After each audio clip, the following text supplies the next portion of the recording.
And welcome to OVC Tournament edition of Panther Sports Talk right here on WIU. I'm your host, Rich Moser. We're joined by EIU men's basketball coach Jay Spoonhour. And Coach, congratulations on getting in the tournament in your first year. I know you guys kind of had a list of goals up on the board, and that was, if not number one, it was pretty close to it. Yeah, it's one of those things you need to have something to shoot for, and that made the most sense. It ended up being a really good goal to have, just because it was an attainable thing. But it was really. I wasn't sure we were going to be able to make it, to be honest with you. I mean, early in the year we didn't look so good, and early in the conference season, it's like, well, it's we started off 0-6, I think, and it's like, well, this isn't going so well. But you know what, the fellows, these guys are a real testament to, if you go out and just play together, play as a group, and don't worry about your own personal stuff, and don't worry about what's in it for you. If you'll just help the guy next to you and play right, that things will work out. And these guys are a testament to that, because that's how they play. Now, and you've kind of talked about that all year long, and we talked the last couple of weeks that we need to get to 6, Got to 6 I was the wrong. other day. I said 5. I said 5. I thought it was 5, but ended up needing 6. Yeah. And 6 gets you in there. And those 6 have really come down the stretch here. You guys have won 8 of your last 12, and on a 3-game winning streak going in. So I know teams come into tournaments in all sorts of forms and fashions, but being on a win streak's definitely got to be a positive. Yeah, it's a good thing. I mean, I hadn't realized that we were 8-4 in our last 12, and I mean that's good. I mean it doesn't matter what your team looks like. I mean, you can still win, and even though that we're not the prettiest group out there, but we have figured out how we can win, and that's the best thing. That's the best thing, that guys go into the game thinking, okay, here's what we need to do, here's how we can do it, and then they work together to try to get it done. That's the biggest thing, is that our guys, I think, feel like they want to get on the floor and they want to play because they know they have a chance to do well. Now, I think the most telling sign of what you just said there is the fact the way the guys came out. You never know how a team's going to come out when you have the pressure. It's essentially win or go home, how it was the other day against Edwardsville, and you guys came out and responded just as maybe the best game all year, or if not one of the top 3. Definitely the best half, the best start to a game. I mean, we've had a few others that were good, but everything that we were doing was working really well. And Edwardsville wanted to play better, and they just didn't. It was just one of those games for them. But every one of our guys came in with the right mindset, and we've had that for the last few games. And you know what, they've done a really nice job, and our staff has done a good job, because I've been sick and I haven't been able to do. They coached themselves at Northern Illinois and at Chicago State. I mean, I didn't. I was just, and the assistants really stepped up and did a good job, and and our guys have just kind of stayed even keel and gone right through it. Now, you guys have done something a little bit different this year in the fact that you did your senior days a little bit different. Instead of one collective group, you did Austin Acres a couple weeks ago against Murray. They were able to get a win there. Malcolm Hare against Belmont, and Belmont came out really good. I mean, everybody had clicking on all cylinders that night. Taylor Jones the other night, and he brought what looked like probably a good portion of the town of Rochester with him. Yeah, that was a good idea. I mean, that was Bob Sunvold's idea to have each guy. And when you only have 3 seniors, it's a nice thing to do. Because first of all, the senior night where you do them all together, sometimes that can get cumbersome and last for a long time. And this way, each guy kind of gets his own little night and gets honored. And they made some shirts up with Taylor's face on it. I got one at home. I haven't figured out where I'm going to wear it yet, but I don't know, mowing or something. I'll figure out something to do with it. His grandma made cookies for everybody. And she made cookies, so yeah, we need to have Taylor Jones night a little more often. It doesn't matter, just because a guy doesn't play for us doesn't mean we can't do it all the time. And it seemed like, Taylor, I mean, the emotion of how these guys have come together as a team, I think, kind of in a nutshell there, the way he left the court, you were able to do the substitution thing where you kind of took the key guys and the seniors out the other day, and just kind of to see the emotion on some of those guys' faces, especially how they've kind of come up just a little bit short trying to make the tournament the last couple of years. Well, and these guys, you're never a team when you first meet each other. Just because you're all guys wearing the same uniform, you're not a team. You have to go through some hardships together. And these guys went through 12 straight games where they didn't win. And you have everybody from probably your parents to your friends to people at school to anybody that sees you on TV all going, man, what's wrong with you guys? Man, you guys are no good. And you turn around and you look, and you're going to be seeing the same guys every day. And you either decide that, hey, we're not going to let this happen anymore, and we just keep just keep struggling together, or you disintegrate. And these guys, to their credit, they've got a lot of character. I mean, they've kept fighting through the whole thing, and anybody can do it when things are going well. Anybody can do it. If it was just when shots are going in and you're winning, shoot, anybody can do that. It's when you go through stuff that's hard together, it brings you closer together. And then these guys have pulled for each other the whole time, and nobody's out there thinking about themselves. It's a fun group. Now, fast forward now, Wednesday, you guys will be back in action, playing Southeast Missouri. The way the conference tournament goes, the teams that finish 5th through 8 play the first day. A little bit different format than maybe you're used to at some of the other schools where you've coached. You guys have seen SEMO twice now, but it's been a little while since you've seen them. Is that still a little bit fresh in those guys' memories, or is it? Yeah, well, they played so well. I mean, that game that they played at their place, you'll remember that. I mean, they were stomping us, and they made all kinds of shots. They made, I don't know how many they made that game, 15 threes, I think. And they hadn't shot it that well really all year. And then we went to their place, and they made 15 threes, and ended up beating us by 12, I think. But the first half, they rolled over us. And then they have since then, SEMO has gone out and continued to play really well.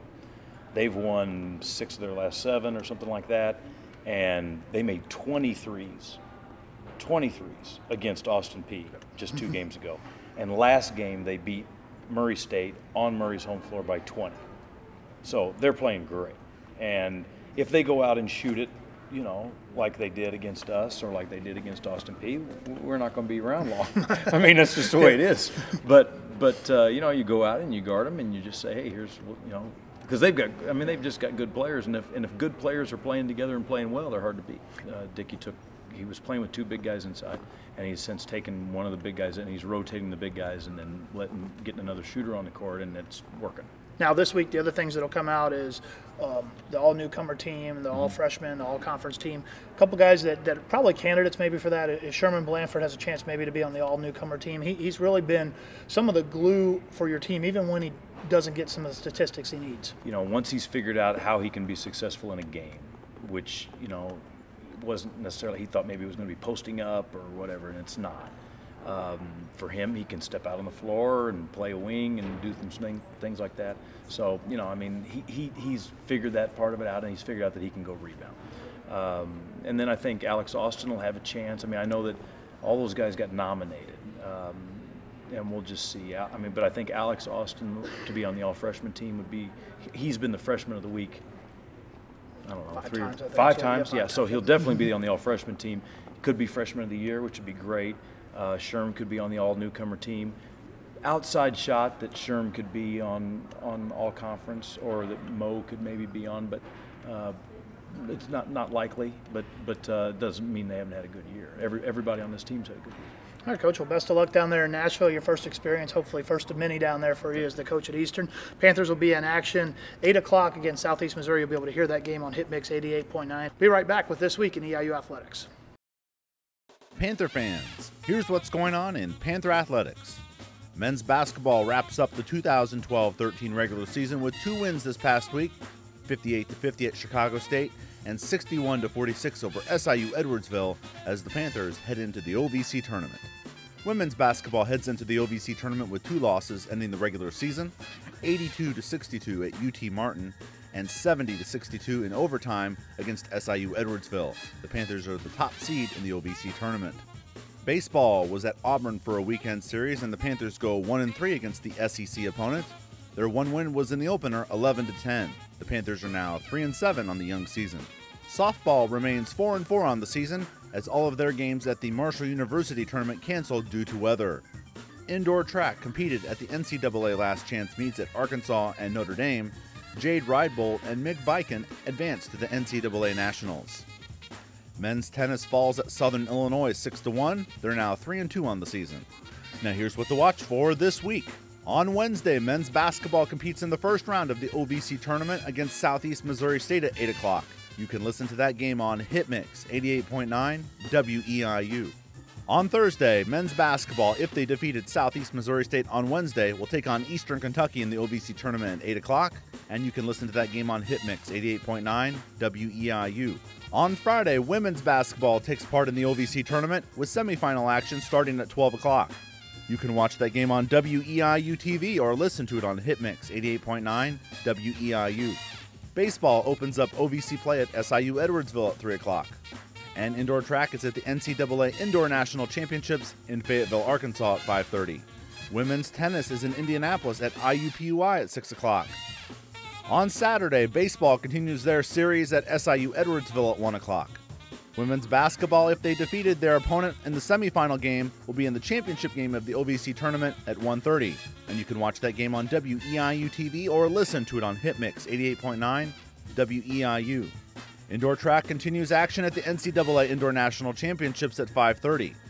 On Sunday, softball begins tournament play in Kissimmee, Florida, where they'll play 8 games in 4 days.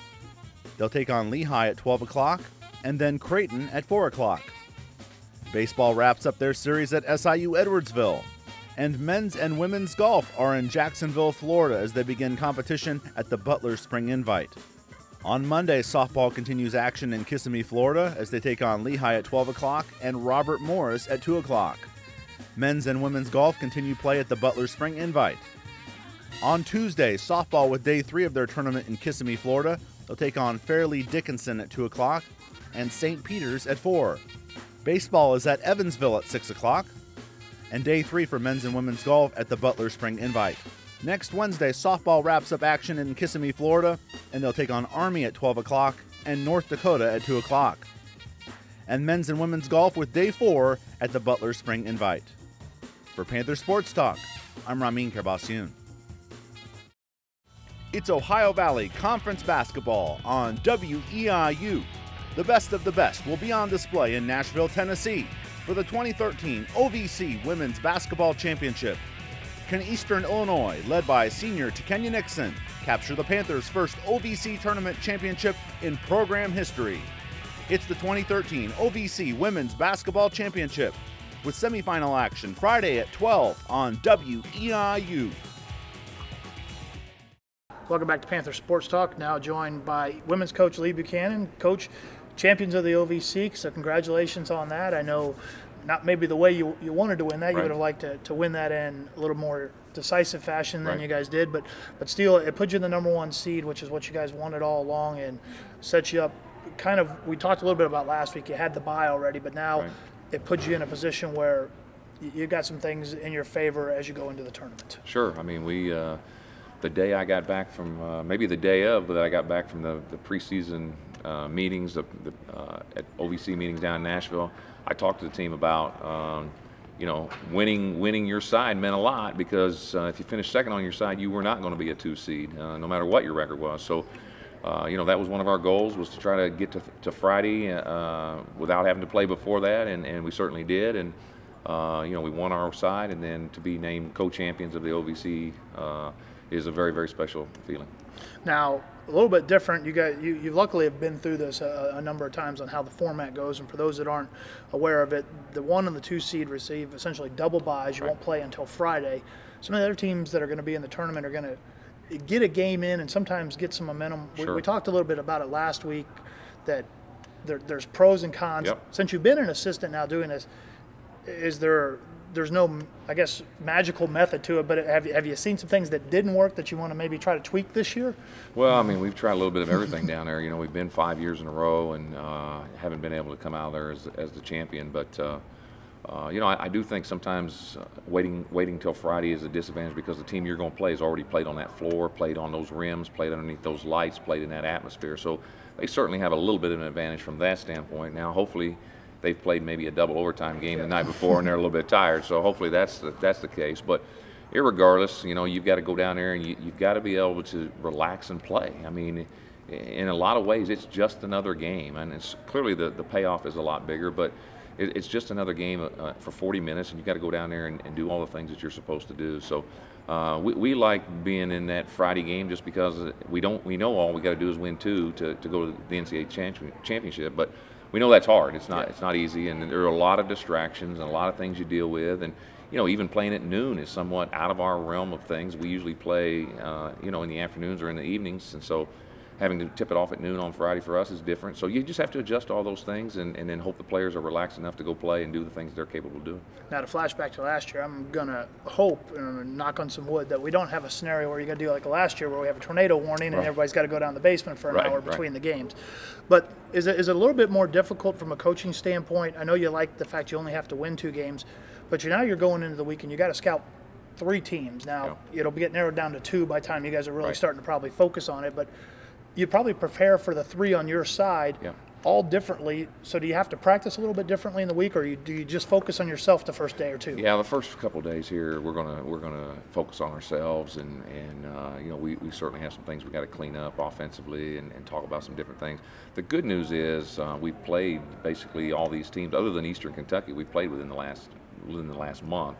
And so not a lot changes. We played Eastern Kentucky way back in early January. So that's probably the one opponent we haven't seen in a long time. Oh, I guess in Tennessee State. But for the most part, we've played everybody. That doesn't change. And the good news for our team, because we have a veteran club, they already know a lot of the other teams' personnel and how they play and what they do. So that certainly helps too. I think there's a big advantage taking a veteran team to Nashville that have been there, have done that, and know the league and can adjust quickly, scouting report situations and not let that bother. What was the mood in the locker room after you guys finished the season the other day? I know it was senior day, so it was an emotional day, but was the talk already, this is what we got to do in Nashville, let's put the other 30 games we played behind us, or are you worried a little about, I guess, a little bit of a hangover effect? We talked more about, we had just won the OVC, and you're judged on the body of work that you've done, not just one game, and the game on Saturday didn't end the way we wanted it to, but we still won the championship, and you have to go win a lot of games to win the championship. And so we talked more about that and what we've done, and then about honoring our seniors. I mean, they've put in many hours and have been a part of a lot of great things here for EIU women's basketball. So I think it's really important that you show your respects to them and recognize them and all their things that they've done. And then yesterday we were off, and then now we'll start focusing on us. The 4 seniors you just mentioned there, Kenya Nixon, Kelsey Wiss, Mariah King, Sydney Mitchell. You guys also honored Hillary Held, who got injured last year and unfortunately got injured this year again. That group as a whole, I guess the people here kind of have seen them, but as a coaching staff, what has it kind of been like to coach that group of ladies that have really left their footprint on this program? Kenya's kind of been a class of her own. You don't get opportunity to coach a player like that very often in your career, so that's been a joy, and her knowledge and her competitiveness certainly stand out, and she wants to win every night out. So, but Sydney has had a good career, scored over 1,000 points, has over right at 700 rebounds. Kelsey Wiss is the all-time three-point made in a career and an all-time leader here, and then Mariah King is a 2-time all-conference player and scored over 1,000 points. So again, we could dedicate a whole show just on those 4 because they do a little bit of everything for us. And the good thing for us is they all kind of play different positions, and so we have the opportunity to put all 4 of them out there on the floor at one time, and that's what excites me about this tournament. We can have them all out there. They've been in these big games. They've played in that arena. They kind of know what to expect. And then we've got other players that have been there before too. So just that assurance of, hey, we know how this goes and what we're supposed to do. So hopefully we can get some great leadership and we're prepared and we go down there and play the way we're used to playing. Now, you talked about all conference there. You mentioned that it'll be announced a little bit later this week. But you got a couple players that are definitely candidates for some of the awards and for all conference again, to Kenya being the lead player there. But Mariah King also possibly an all-conference player. Is there maybe a dark horse player on your team that you think may be able to sneak in there? They only picked the 10 best. Right. Yeah. Well, there's a lot of good players in our league, but Sydney Mitchell, who started the season slow because of the back injury, has really had a good conference season and is averaging over 10 points in a conference. And that would be the one player that would have a chance, I think, to sneak in there. And she's a very good athlete and a hard guard. So if people respect her that much as somebody they got to try to stop, then hopefully they'll give her some votes and maybe we can get 3 on the all-conference team. Well, if they don't vote for her, you can blame all the sports information guys. That's what Brady used to do all the time. But Coach, the best of luck down there in Nashville. You'll be able to see those games live right here on WIU. It's one of the stations that's carrying it in select markets, so people will be able to see you guys live on TV. we would prefer, and I know Ramin, who does our shows here, doesn't want me to say this, we prefer you actually get in your car, drive 5 hours, and cheer for the teams in action. The men will kick it off on Wednesday at 8 o'clock on Hit Mix 88.9 for the radio. Then the women will be in action at noon against an opponent to be determined, UT Martin or 2 other teams, and I haven't even seen the bracket because they all look the same to me right now, Coach. So best of luck down there. We're going to wrap up this show with some of the highlights from this past week. There's Senior Day for Taylor Jones for the men and Senior Day for the 5 young ladies that we mentioned here for the women. There's a lot of excitement in the arena. We had a lot of people back here for that women's celebration event. There'll be some of that also rolling out. But hopefully everybody will listen and watch, and we will see you next week during spring break. Thanks for watching, everybody.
Dribble drive on that right of the paint, spins, goes back to Sabi. Open, straight on 3, got it! Crunk crosses over, gets left of the paint, spins into King. She spins and scores from that right side. Second offensive rebound for Crunk in the game. She bounced pass, King left block. Shot good as the clock expires. She goes on to Jesse White, who lost it. Mitchell has a steal. To Nixon in the front court. Nixon away from the basket, left side, lays it in with the right hand. And the Panthers have cut the lead to 3. Credit Sydney Mitchell for the steal there. As Nixon has it high right, goes down low to City on the cut left and the lamp down and we're tied at 38. What a find there from the quarterback to Kenya Nixon. Crunk wants a push, brings it in the front court, drives, bounce pass, King right block, layup down. The Panthers have their first lead of the game. Assist Crunk, basket Mariah King. Weak side offensive rebound to Mitchell. She kicks out to Orasova, 15-footer from Sabi, banged it in. Nixon runs off the pick from Orasova, draws the double team, beats the double team. Picks up the dribble, right of the paint, goes to Orasova, right block, and Sabi scores. The pick now spins back right, gets in the paint, pass deflected, taken away, around the dribble, deflected, taken away by Orasova. The Crunk out ahead to Mitchell, who lays it in.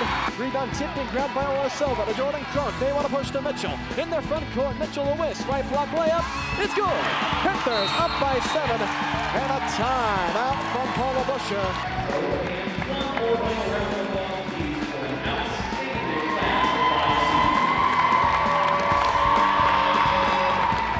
Down the air ball. Eastern on the run. Blanford fires it cross court, cutting in left side, laid in. Alex Austin made the catch and laid it in to put Eastern ahead 4-2. Akers has it out front with 7. He goes to the top of the key, fires, front of the rim, good, a 3-pointer. Akers rolled it home. Lennox Forrester needs a timeout. The ball's bouncing Eastern's way right now, Jack. You know, it's almost the exact opposite of how that game was played down at Edwardsville about 3 weeks ago. The Panthers couldn't get a roll in that game, and here that things are starting out very well indeed. To Taylor Jones at the right wing for Eastern. Jones, crossover dribble, drives inside, puts up the leaner, hit it. That's the best drive of his career right there, Jack. I don't think I've ever seen Taylor Jones use the crossover like that. Woods gonna drive it into the lane, got all the way to the rim, double pumper up, yes, and a foul. He'll shoot for the 3-point play. Eastern kind of doing it all sorts of different ways, Jack. And that's vintage Morris Wood right there, taking the ball strong to the basket in traffic. That's the point. Back to Jones, he'll take aim left wing, 3-ball bucket. Taylor Jones has got a big crowd of friends and family here tonight up in the upper deck. At the Right wing Malcolm Heron, three-pointer. Good, whoa. That's what he wants to do. Yeah. Jay Spoonhour yelling, make him guard. Austin fires the three anyway and hit it. Timeout. SIU Edwardsville. We're laughing at Jay Spoonhour's reaction to Austin's shot. After making that shot, because that was the last thing that Jay Spoonhour wanted him to do, is take the shot. So once you take it, you better make it. Davis out front to Johnson, drives, back out front, stolen. Austin, breakaway. He'll take it all the way and slam it home. Austin gives top of the key. Akers fires a three ball. Yes, everything's going in. Eastern has already got 40 points here. They only got 45 in the entire game when these teams played a month ago. Full court press, ball inbounded to Woods. Cross court to Akers, cutting through. He's 2-on-1. Ahead to Blanford, a dunk. There's a good way to break about an 8-minute scoring drought. Beat the press, got it ahead to Blanford, who slammed it home. Taylor Jones will come out. All the people in the white shirts on the other side from Rochester will give him a big cheer. Taylor will give himself a big cheer. There's a guy that got a lot out of the experience at Eastern. Yeah, there's no question about that.